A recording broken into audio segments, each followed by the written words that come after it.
Batata, ba mama, bandeko wa bolingo, mbote na bino. Boye malamu na mayangani na Politique TV. Nazali wabino Patrick Chimanga, tata ya mayangani. Mayangani na Politique ezali lingomba. Nto, ezali bisika biena kwa pona kosangisa ba Congolais nyonso. Ezala baye ya opposition, ezala baye ya pouvoir. Ezala baye baza intéressé na maya politique, ezala baye baza intéressé te na maya politique.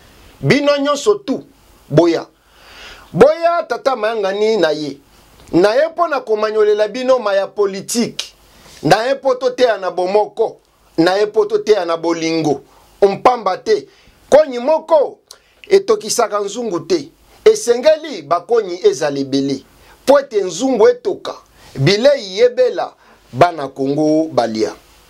Na banzi ete bososoli batata ba mama bandeko wa bolingo na point liboso tozokende na kolobela, eske peuple congolais, eske ba kongomani basaleli droit na bango lokola peuple souverain ya ko changer classe politique na République démocratique du Congo na maponami oyo uti koleka ya le 20 décembre 2023. Tozo kende na komanyolela bino yango na point ya liboso. Mpe na point mibale tozo kende lisusu na komika kotuna mpe koyanola na bino elongo.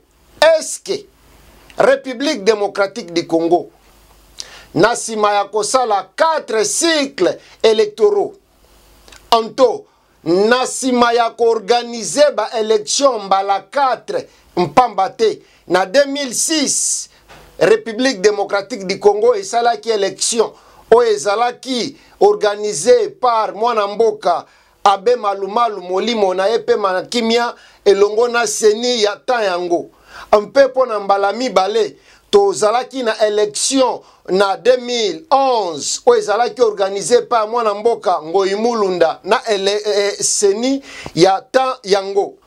Mpe na 2018 tozalaki na élection organisée epa ya mwana mboka Nanga o aza siko rebelle contre pays.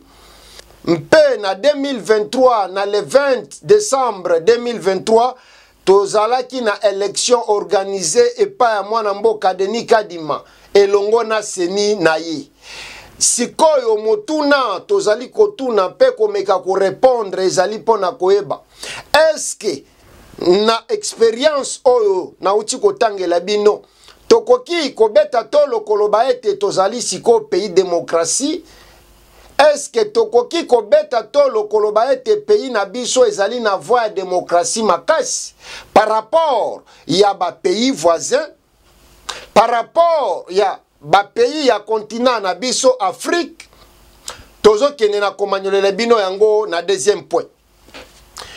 Boye malamu lisusu na kati na mayangani na politique.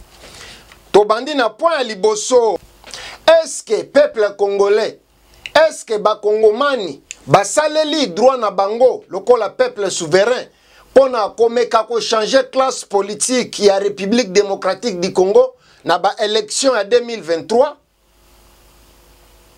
Eske yo motozote alangai moto kendaki ko voter, eske osalela ki bwanya mpe maele mpona komeka ko changer classe politique ya mboka na yo mpolobi to espérer vi malamu biso na bana na biso na fitira bana na biso mpamba te? Biso mayangani na Politique TV lokola maison à média elongo na ngai moko Patrick Chimanga, tata mayangani, toteyi peuple na biso mingi, toteyi bango avant ba campagne ya élection ebanda, avant même élection esalema tozalaki kote ya peuple na biso butu moi mpamba te. Mosala na ngai lokola Kamona Kamba, mosala na nga lokola Kanaona Kanasema, mosala na nga lokola journaliste komona pe koloba mpe nazali na responsabilité ya ko éduquer peuple na biso. Toyebisaki peuple na biso ete voie ya démocratie, nto démocratie epesi na peuple souverain pifo to makasi ya ko changer classe politique. ba politicien bakoki kokanga biso peuple en otage te. Ba politicien bakoki kokanga pays en otage te. Mpamba te. Depuis 1960 si lelo 2024 soki totali 80% ya ba politicien to 80% ya classe politique okoyoka kaka baza bana ya ba wazalaki mwana ya koko ya mwana ya. Donc soki bato oyo bazalaki na politique bazo favoriser bana na bango, bazo favoriser bana nkasi na bango, tozo mwana ngo ti lelo bazo tinda bana na bango na poto na ba classe ya cher na sima bana na bango kosilisa bazongi na mboka pe ba pistonner bango na misala. Ezali difficile pona congolais oya bazwele amata mbala moko asala carrière na politique congolaise. Alors ngai na maison ya media mayangani na politique TV elongo na bapazisango misusu na ba media misusu bien sûr tomekaki ko éduquer bino ko ebisa bino ete bokoki ko changer classe politique oyo bokoki ko changer yango pe ko pona classe politique ya sika oyo koya na espoir ya sika, oye koya na mpifo ya sika, oye koya na emoneli ya sika ya République démocratique du Congo. Oui, tosi tomesana ki deja na mboka ya ba papa social. Tozali na kati ya mboka ya ba papa social. Nyonso oyo se cause ya misala ezalite. Pauvreté leki mingi. Yango peuple a commis concédé na pona $10, $20. Et ba politicien ya mitema mbindo bazo profiter na faiblesse ya peuple pona ko utiliser bango.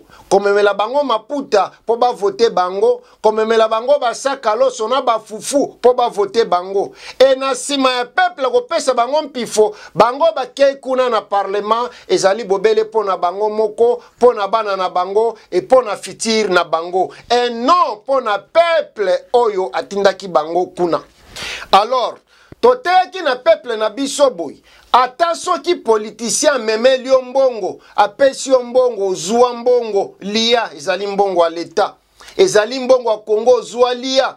Mais tango zo liboso ya irne pona ko vote, sale la boanyana mayele.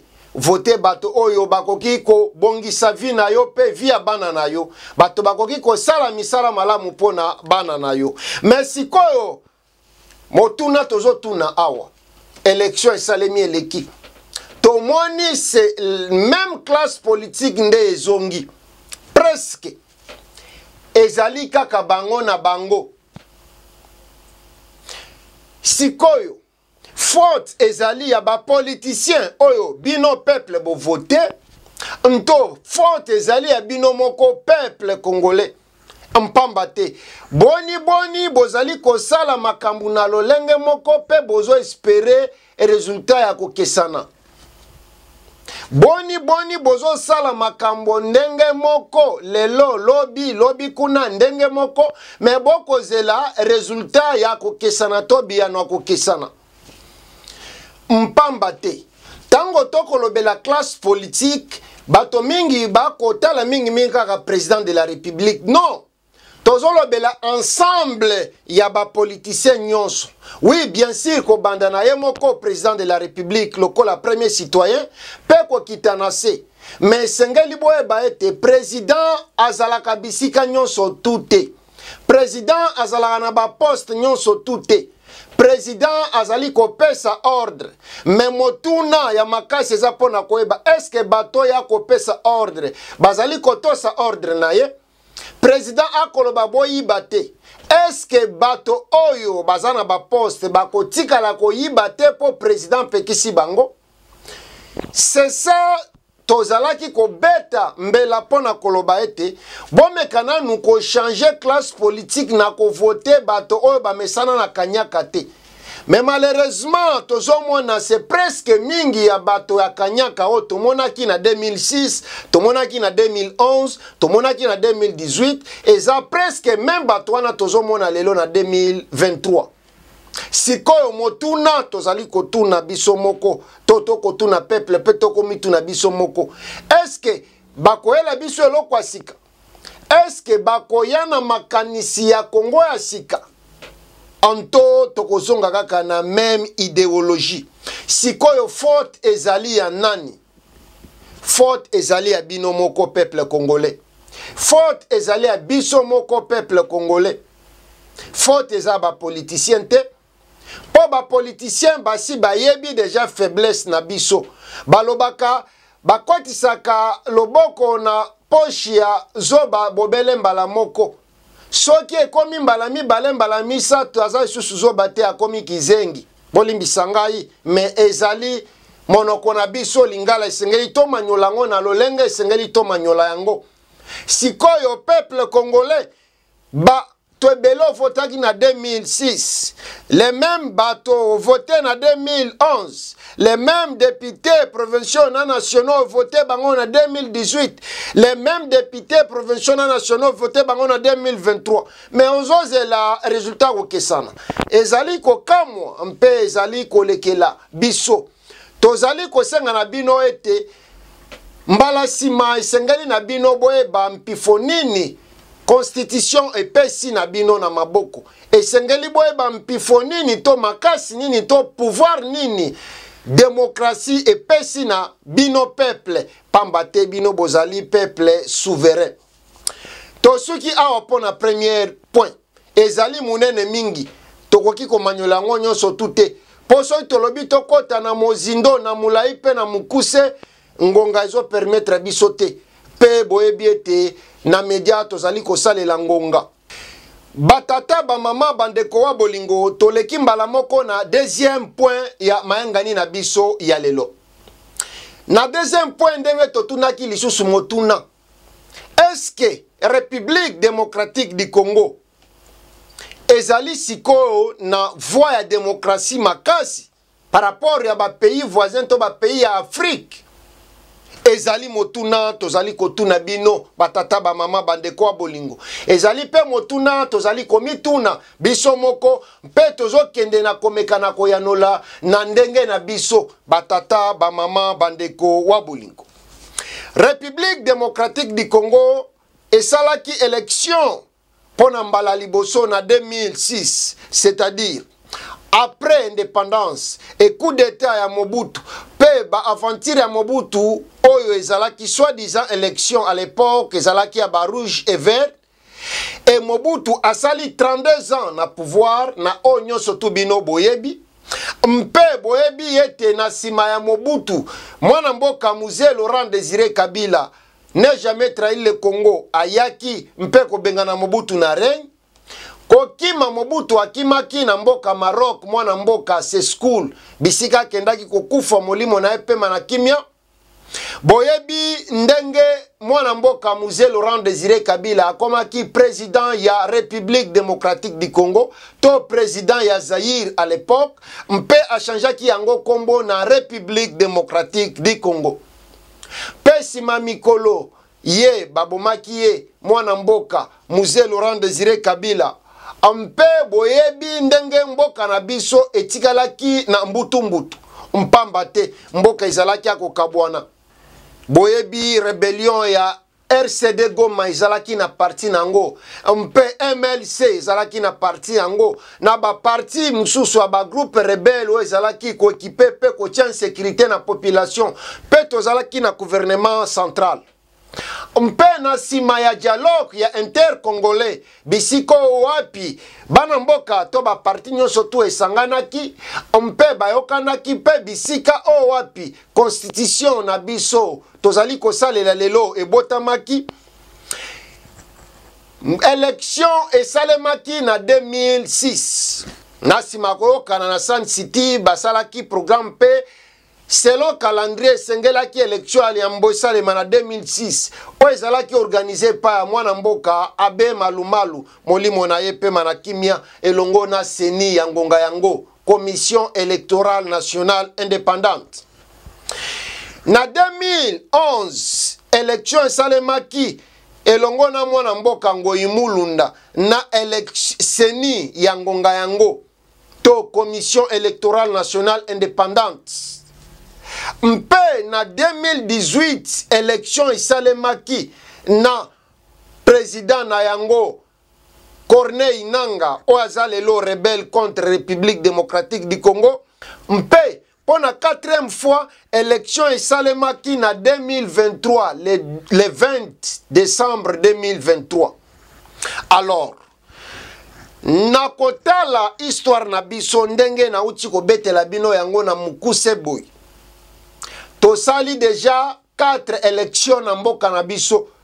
Soki totali nzinga na biso, so totali ba pays voisins, totali Congo Brazza, est-ce que de 2006 à 2024 ba sali démocratie lokola biso?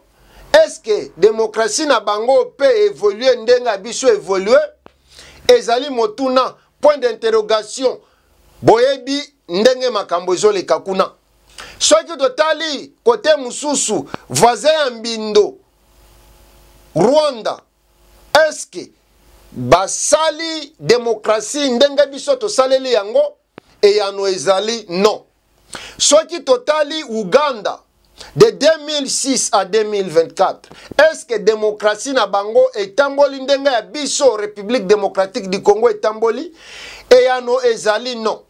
Alors awa batata ba mama bandekwa bolingo tozolo bela nanu qualité te ya élection, mais tozolo bela bobele élection ompambate et sengeli boye ba ete na monde mobimba élection o ezalaka parfaite ezate, élection ezalaka 100% kitoko ezate, ezali œuvre ya bato ezangaka bambeba te, bambeba moko mibale ezali mpambate ata na États-Unis d'Amérique o azali démocratie ya kala azali pe na mbemba ya mike boyo kaki makambo elekaki ya Donald Trump elongo na John Biden. Alors qualité ekozala débat mususu awa nazali kolobela si le plat ya général République démocratique du Congo tozali na mwa pa ya munene par rapport à ba pays ya nzinga. Mais est-ce que peuple congolais, est-ce que ba congomani ba profiter na démocratie o tozali nango? Est-ce que peuple congolais bazali koyeba valeur ya démocratie o tozali na yango? Est-ce que peuple congolais ayebi responsabilité na ye na oyo constitution pempifo ezali kopesa ye? Ezali pasi pe mawa ampambate peuple congolais ti lelo azo comprendre nanu te ke démocratie pe constitution et pesiye pouvoir. Pouvoir na ezali ya koyeba ko décider banani bakoki ko changer vie na ye. Mais ya kokamwa peuple congolais azali kwende ko betela ba politicien maboko. Bato bazali censé basalela ye musala ba ko pese rapport ye azobenga bango ba papa social. Bato bazo sala ba détournement minene pe bazo ko kabela bango ba $10 $20 peuple congolais zo betela bango maboko.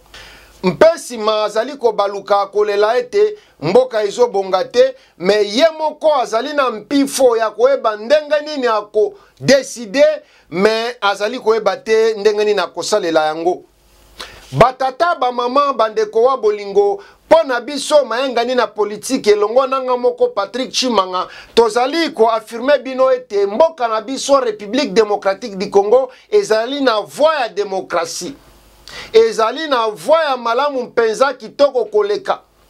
Ezali devoir na biso ba kongomani kobanda na premier citoyen tina citoyen ya suka ya koyeba nini esengeli biso to sala pona mboka na biso, esengeli biso nde to développer mboka na biso, to ko développer mboka na biso na nini, na ko changer mentalité na no liboso, to ko développer mboka na biso na nini, na ko longola makanisi ya kanyaka corruption na kati ya ba service yo motozo talangai na service nyoso tu ya leta ozali ezalata na ba service privé, esengeli ko boma makanisi ya kanyaka na kati na yo.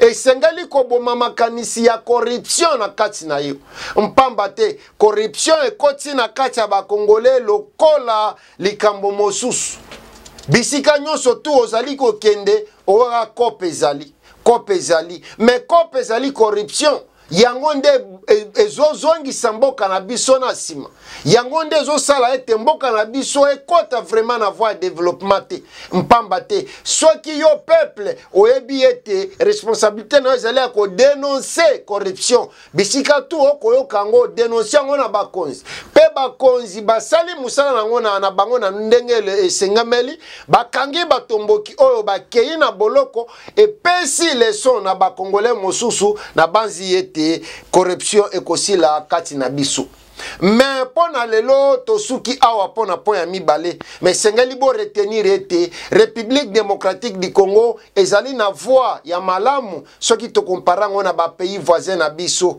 mpamba te dictature eza trop na ba pays voisins na biso mais pas na biso quand même tomoni ba élection esalemi mbala 4 pe tozali na ancien président mwana mboka Joseph Kabila Kabange azali na kati ya République démocratique du Congo pe basalaki civilisation passation à pouvoir civilisé na 2018 ntango mwana mboka Félix Antoine Tshisekedi Tshilombo tata mokonzi ya ekolo ya mbala oyo akotaki na bokonzi to na ngwende alors esengeli toyeba ko honorer oya biso moko esengeli toyeba ko valoriser oya biso to mona kaka kote ya mabete esengeli to betela pe Congo maboko par rapport ya 32 ans Mobutu agardaki biso na dictature ya mwana mokonzi akotaka boloko te mais lelo quand même tozali na 4 cycles électoraux nto tosili na organiser déjà ba élection mbala 4 mpe tozali na ancien président mokoto sénateur en vie ezali ndakisa malamu mpe ya démocratie pona biso lokola pays ya munene na kati ya Afrique centrale tosuki awa pona po ya mibale batata ba mama bandeko wa bolingo mpamba te eleki munene makasi so tolobi tokota na molai mpe na mozindo ngonga eko permettre biso te na media tozali kosalela ngonga batata ba mama bandeko wa bolingo nga na bino tosuki awa pona lelo na kina lombangu pona komanyolela bino ma ya politique mboka na biso mpe kimia ezala na bino na mabota na bino bisika nyonso tubokolanda biso ezala na bandaku ezala na bamisala nza kombato nzambe abatela bino abatela biso mpe tomonani mbala ya sima merci beaucoup mpe goodbye.